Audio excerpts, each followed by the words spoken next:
Olá, irmãos, estamos aqui mais uma vez, Paulo Reis, falando a você, mais um tema da Palavra de Deus, hoje falando sobre a nova terra, nova terra, ok? Convido você então a orarmos para que possamos compreender o assunto de hoje. Grande Deus e Pai que está nos céus, agora, Senhor, onde vamos continuar a estudar a Tua Palavra, que possamos, Senhor, ter a compreensão dela, Senhor, e coloque, Senhor, no nosso coração o desejo de nos preparar para usufruir dessas tuas gloriosas promessas. Em nome de Cristo Jesus. Amém. Muito bom. Nosso último tema, onde falamos ali sobre o milênio, nós falamos ali que o pecado, os pecadores, todos serão destruídos pelo fogo que desce da parte de Deus, que vai destruir a todos aqui na terra, né, com o lago de fogo e enxofre, que vai ser destruído para sempre. Uma questão ainda sobre esse assunto anterior, antes de entrarmos na nova terra, para vermos o resultado desse fogo também que vai ter aqui na terra, pensando um pouquinho o seguinte, não vamos utilizar a Bíblia agora para essa questão, mas você já imaginou o seguinte, o pecado será destruído completamente, todos os pecadores, enfim. Então não vai haver mais pecado, não vai haver mais natureza pecaminosa, enfim. Nenhuma mancha do pecado. Será se não corremos o risco de que o pecado surja novamente? Porque afinal é o seguinte, o pecado surgiu no local menos provável, que foi no céu, na presença de Deus. Agora tudo vai ser perfeito novamente, tá? Que o objetivo de Deus, o plano original de Deus agora está se encaixando novamente com a destruição total do pecado. E aí não corremos o risco do pecado surgir outra vez? Você já pensou nisso? Pois bem, eu lhe respondo neste momento, não. Primeiro a Bíblia nos dizendo o seguinte, que não vai ficar raiz nem ramo. Mas por que não? Porque na realidade é o seguinte, você pode dizer, mas é o seguinte, lá no início também não existia raiz e nem ramo de pecado. É verdade, não existia pecado, não existia o mal. E surgiu. No entanto, naquele momento ninguém conhecia o mal também. Nem os anjos, depois é que os seres humanos também não conheciam o pecado, Adão e Eva, né, que foi a primeira população da Terra, não conheciam o pecado, não conheciam a malignidade do pecado. E eu digo aí, eu diria, conclusão minha, que não tem mais chance de surgir pecado depois disso. Por quê? Porque realmente, se hoje nós queremos erradicar uma doença, vai ser através de uma vacina, ok? Então, nesse momento, o pecado também, todo o universo vai estar vacinado, porque todo o universo já conhece o resultado do pecado. Ok? E, outro detalhe, muito, muito, muito importante.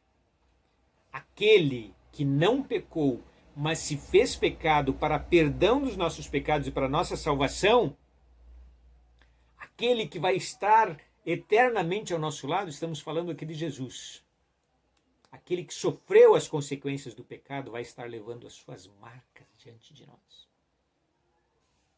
Então não vai surgir mais pecado, não tem mais chance de surgir pecado depois disso. Eu não podia deixar de ainda fechar o assunto anterior com esse comentário. Mas aí, aquele fogo do céu que consome todo o pecado, todos os pecadores, faz uma obra interessante aqui também nesta terra. Esta terra aqui, assim como Deus agiu lá no início, onde a terra era sem forma e vazia, e que nós já vimos que ao final, depois da volta de Jesus, a mesma expressão sem forma e vazia, que Deus fez lá toda a criação em 6 dias e no 7º descansou, agora Deus vai ter a oportunidade de renovar tudo isso novamente. E nós vamos ver o porquê. Nós vamos então aqui às questões do assunto de hoje, então, para entendermos. O que o Senhor prometeu dar após ao milênio?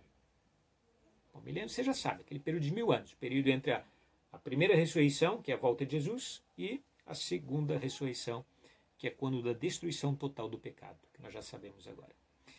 2 Pedro capítulo 3, versículo 13. Nós, porém, segundo a sua promessa, esperamos novos céus e nova terra, nos quais habita justiça.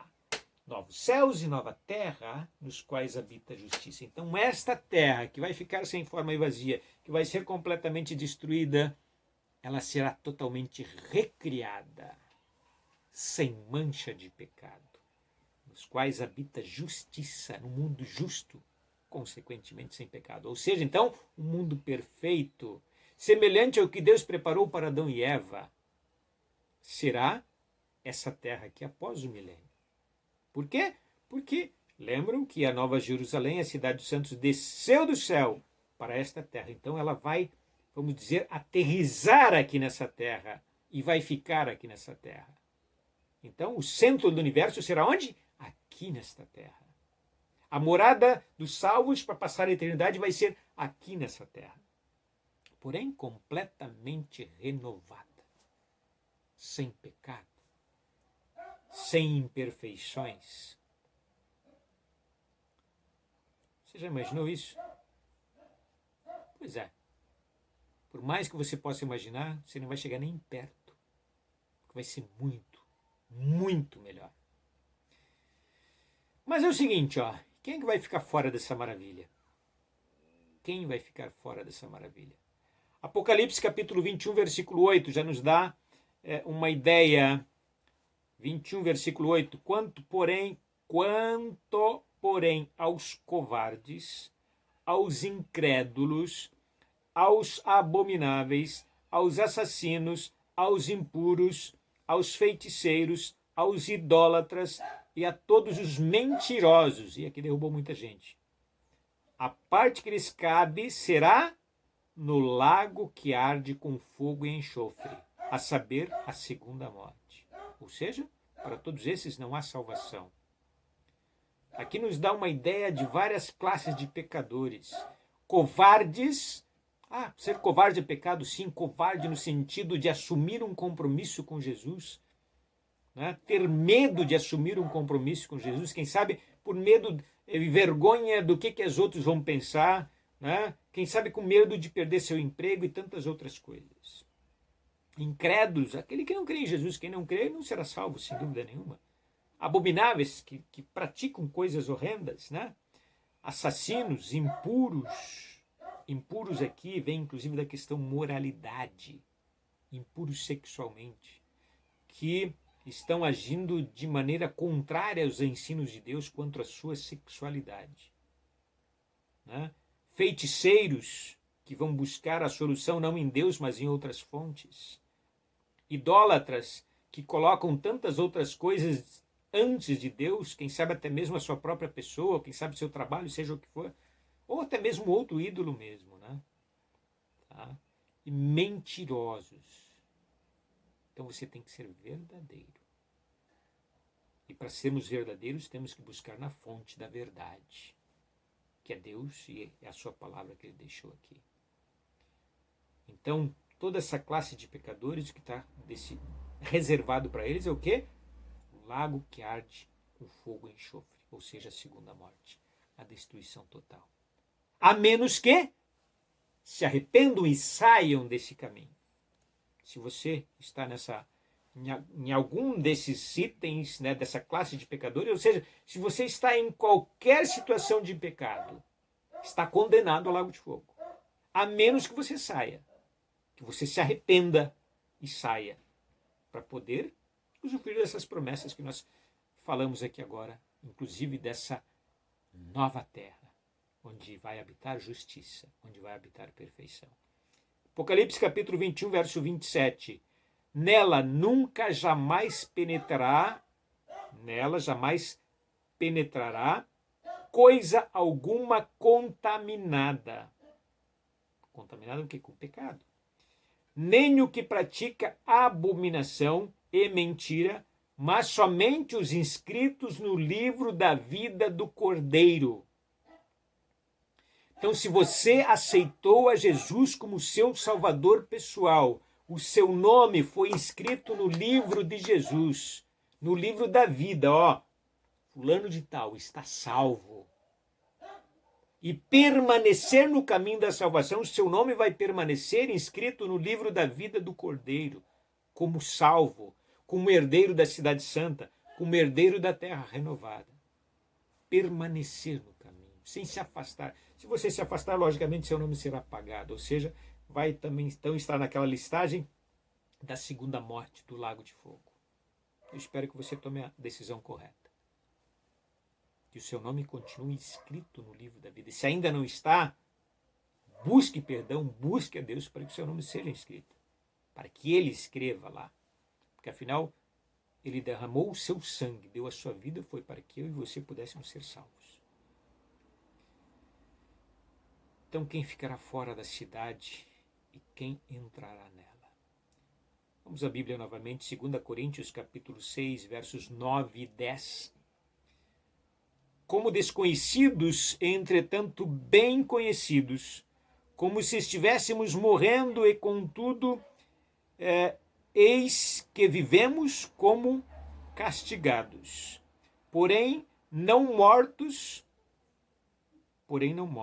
Vamos ler novamente aqui. Como desconhecidos, entretanto bem conhecidos, como se estivéssemos morrendo e contudo, eis que vivemos como castigados, porém não mortos. Entristecidos, mas sempre alegres. Pobres, mas enriquecendo a muitos. Nada tendo, mas possuindo tudo. Bom, vendo aqui o que vai ficar fora da nova terra, agora aqui nós vamos ver o que não haverá na nova terra também. O que não haverá. Só para nós termos uma ideia, né, da perfeição. Vamos à Bíblia aqui, Apocalipse capítulo 21, verso 4. Aliás, esse aqui é um verso que eu gosto muito. Nos dá uma esperança, nos dá uma certeza, nos dá força para continuar.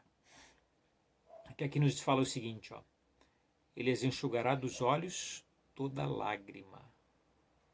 E a morte já não existirá. Não haverá luto, nem pranto, nem dor, porque as primeiras coisas passaram. Então não haverá mais choro, não haverá mais tristeza, não haverá mais morte.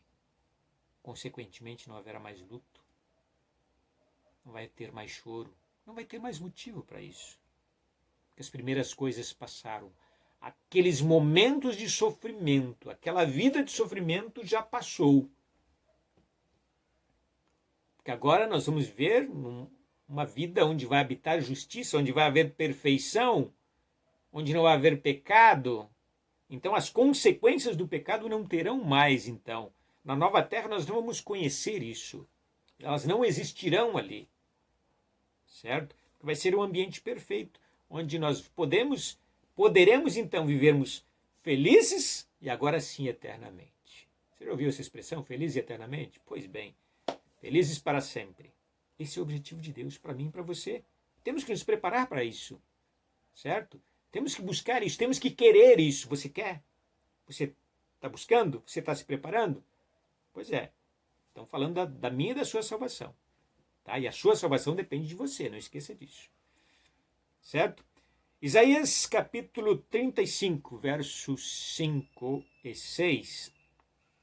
Então se abrirão os olhos dos cegos e se desimpedirão os ouvidos dos surdos. Os coxos saltarão como os servos, a língua do mudo cantará, pois águas arrebentarão no deserto e ribeiros no ermo. Ou seja, perfeição. Não, na nova terra não vai haver lugar para imperfeições, porque Deus é perfeito, a sua criação Ele fez de maneira perfeita. Ok? Então não vai haver imperfeições. Cheguei a falar mesmo um cabelinho branco não vai ter, não. Vai haver perfeição, exatamente, perfeição, isso é importante. Não haverá, vejam, prestem atenção, não haverá ali leão, animal feroz, não passará por ele, nem se achará nele, mas os remidos andarão por ele. Ou seja, no lugar perfeito ali, né? Os resgatados do Senhor voltarão e virão a Sião com cânticos e júbilo, alegria eterna coroará a sua cabeça. Gozo e alegria alcançarão, e deles fugirá a tristeza e o gemido. Então dá essa ideia de uma alegria completa. Tá? Não vai haver ali o quê? Não vai haver ali animais ferozes. Não vai haver ali leão no sentido de um leão selvagem, né? Agressivo. Não, isso não vai acontecer. Vai ter leão? Sim, vai ter leão. Tem um outro verso que diz que o leão e o boi vão pastar juntos. Vai haver perfeição. Os animais que hoje são ferozes, são um perigo para nós poderemos brincar com eles, poderemos abraçá-los, porque não vai haver mais a ferocidade dos animais, que foi consequência do pecado. Então você vai poder brincar com o leão, brincar com o tigre, com o urso, enfim, não sei qual o animal que você mais gosta. Não haverá mais ferocidade. Ok? Então isso é importante. Tá? E lógico, sem morte, sem luto, nem pranto, nem dor, porque teremos aqui uma vida eterna. Não vai haver mais deficiente físico, não vai haver mais vírus, não vai haver sofrimento nenhum, minha gente. É difícil de entrar isso na nossa cabeça, né? A gente está tão acostumado com essa vida de pecado, de sofrimento, tantas coisas ruins, doenças uma atrás da outra. Nada disso vai ter no céu. Quer dizer, na nova terra, nem no céu, que vamos viver 1000 anos, e nem nessa nova terra que vai ser o nosso céu, porque Deus vai habitar aqui. O trono de Deus vai ser na cidade santa. Então, a capital do universo vai ser aqui nessa terra, renovada e sem pecado. Nós vamos poder estar no dia a dia, diante do nosso Deus, falando com Ele face a face, coisa que a gente não pode fazer hoje. Mas o que vamos fazer na nova terra? Quais são as atividades? Monotonia? De jeito nenhum. Se no milênio não tem monotonia, quanto mais agora na nova terra, onde poderemos explorar tantas coisas, além de todo o universo. Vamos ver aqui? Isaías capítulo 65 nos dá aqui uma ideia. Eles edificarão casas e nelas habitarão, plantarão vinhas e comerão do seu fruto. Eles quem? Os salvos, lógico. Nossa, esperamos, né? Não edificarão para que outros habitem, nem plantarão para que outros comam. Vejam só, isso aqui parece até uma colocação egoísta. Não vão edificar para outros, não vão plantar para outros. Gente, mas aqui dá uma ideia de justiça. Por quê? Preste bem atenção. Observe, lembre do bairro mais nobre da sua cidade. Aqueles casarões bonitos, aquelas mansões. Agora eu pergunto para você, quem é que construiu aquelas mansões todas? Foram pedreiros, foram serventes, foram carpinteiros, enfim, todos os outros profissionais. Agora eu pergunto o seguinte, eles moram onde? Num local com certeza bem mais simples. Então eles construíram, eles edificaram para que outros morassem. Porque nós vivemos num mundo injusto. Às vezes a pessoa não tem nem mesmo onde morar decentemente, mas colaborou para construir uma grande mansão. Na nova terra não vai haver essa injustiça. Tá? Então teremos as nossas mansões, sim. Tá? Não teremos essa desigualdade social a qual nós somos submetidos. Uns tendo tanto e outros não tendo nada. Na nova terra não vai haver isso. Com certeza não. Nós seremos iguais. Quem sabe podemos ajudar-nos a fazermos mutirões, a construir nossas mansões, né? Quem sabe nossas plantações, certo? Mas ali nós poderemos nos alimentar, né? Do fruto que nós produzimos, que nós plantamos. Aquilo que nós plantarmos, nós vamos colher. Então, porque a longevidade do meu povo será como a árvore, e os meus eleitos desfrutarão de todas as obras das suas próprias mãos. Nós teremos uma eternidade para usufruirmos de tudo isso. Da perfeição, sem pecado, sem doença, enfim, sem morte. Pois é, você já pensou em viver dessa forma? Agora eu pergunto o seguinte, você seria feliz num local assim? Se você ficar pensando, mas lá não vai ter balada, não vai ter isto, não vai ter aquilo, você não está se preparando, não está vislumbrando uma nova terra, não está vislumbrando a salvação. Então pense, vê se não está na hora de você mudar de vida. Ter uma felicidade realmente completa, uma felicidade realmente que dê resultado, não aquela felicidade falsa. Pense nisso. Analise a sua vida ao estudar esse tema aqui, ao ouvir esse tema. Bom, e os animais? Falamos um pouquinho sobre os animais, mas aí como serão os animais? Isaías 65, verso 25, nos dá uma ideia de como serão. O lobo e o cordeiro pastarão juntos. O leão comerá palha com o boi.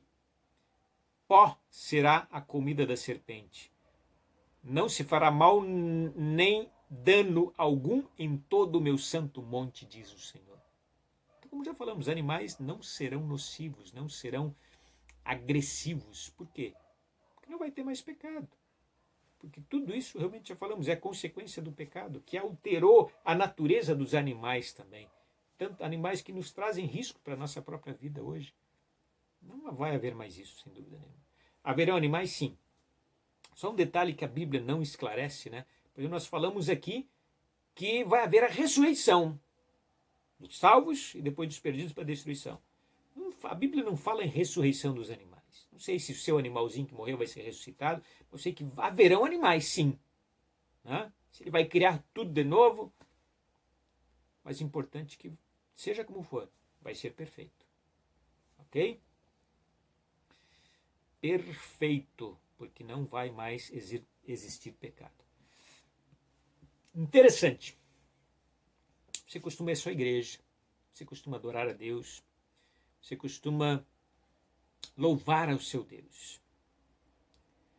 Pois bem, mesmo que nós venhamos a estar diante de Deus todos os dias, na nova terra, vai continuar tendo um dia especial de adoração para Ele. Ah, mas quer dizer que não vamos, nos outros dias a gente vai adorar? Sim, vamos adorar sempre. Como hoje nós adoramos a Deus todos os dias, mas Ele tem um especial para Ele. E na nova terra vai continuar esse dia especial. Você sabia? A Bíblia nos diz isso. Isaías capítulo 66, versos 22 e 23. Né? Com que frequência os salvos adorarão a Deus na nova terra? Diz aqui o seguinte: porque como novos céus e nova terra que hei de fazer estarão diante de mim, diz o Senhor, assim há de estar a vossa posteridade e o vosso nome. E será que de uma festa de lua nova a outra, de um sábado a outro, virá toda a carne a adorar perante mim, diz o Senhor. Deus está nos dizendo que vai continuar tendo um dia semanal especial para adoração a Ele. E esse dia sendo sábado. É um tema que nós ainda vamos falar também, do dia especial de adoração. Mas aqui já está nos falando, né, de uma festa da lua nova a outra, e de um sábado a outro. Então dá a ideia do ciclo semanal. Até porque a lua sempre troca também, de semana em semana está trocando o ciclo, certo? Então dá essa ideia de semanal, tá? De um sábado a outro. Tá? Então um dia especial de adoração continuaremos a ter depois da destruição do pecado. Dia esse que foi instituído antes de entrar o pecado no mundo. Olha que interessante. E agora, nesse período que nós estamos vivendo, parece que esse dia está sendo esquecido.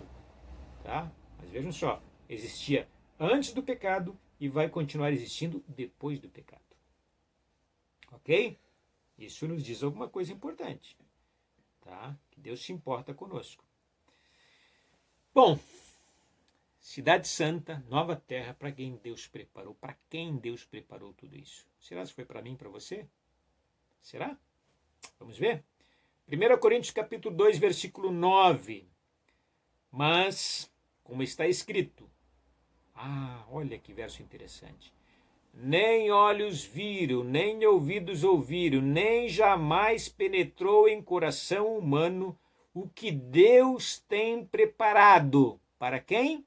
Veja só, até vamos parar um pouquinho aqui.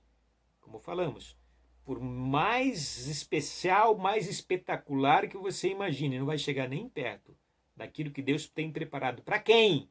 Para quem? Para aqueles que o amam. Amor. a Deus.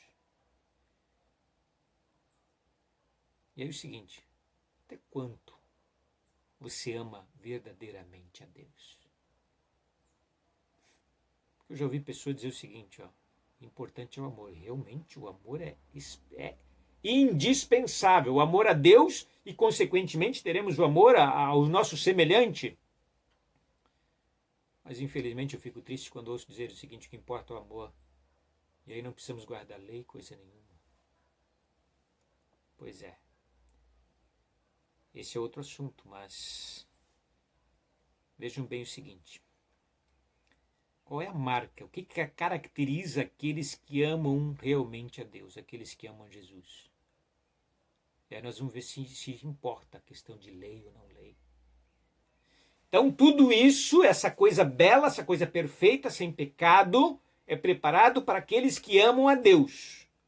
E aí qual é a marca registrada daqueles que amam a Deus? O que define? Característica? Olha na sua Bíblia, João capítulo 14, versículo 15. João 14, verso 15. Se me amais, guardareis os meus mandamentos. Simples assim. Então é importante o amor, sim, mas jamais o amor a Deus vai nos desobrigar de obedecer aquilo que Ele nos orienta, ou seja, guardar os seus mandamentos. Pelo contrário, se amamos a Deus, teremos prazer em fazer aquilo que Ele nos orienta. Teremos prazer em guardar os seus mandamentos. Por exemplo, num casal, marido e mulher, onde realmente haja amor, um sempre vai fazer de tudo para agradar ao outro, vai fazer as suas vontades. E por que Deus tem que ser diferente? Eu amo a Deus, mas não preciso então guardar os mandamentos? Não preciso fazer aquilo que Ele quer? Isso é loucura. Então a marca daqueles que amam a Deus é seguir as suas orientações. Vão guardar os seus mandamentos não como uma forma de salvação, mas porque amam a Deus. Vai ser demonstração prática do seu amor. Simples assim, não tem mistério. Não tem mistério. O que sair disso é invenção humana. Aí complica. Pois bem, nova terra, sem pecado. Nova terra onde habita a justiça. Nova terra onde vai haver salvação e eternidade. Você quer estar lá? Você tem se preparado para estar lá? Você tem buscado? Você quer realmente buscar isso aí? E aí? O que você deve fazer então? Alguma atitude tem que ser tomada. Algum compromisso tem que ser tomado.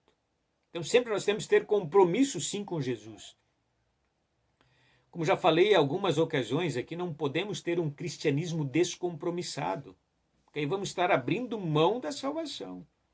Porque aí não podemos exigir de Deus nenhum compromisso para conosco também. Então vamos ao nosso compromisso neste momento, o nosso pacto com Deus. Você crê em Jesus e que Ele realmente está preparando morada para mim e para você? Está preparando um lugar especial? E aqui quando falo em preparar morada, não é só na questão física, não é só preparar uma casa, só preparar uma nova terra, preparar a cidade santa, não. Mas Ele também está intercedendo por mim e por você. Ou seja, Ele está pleiteando a nossa salvação.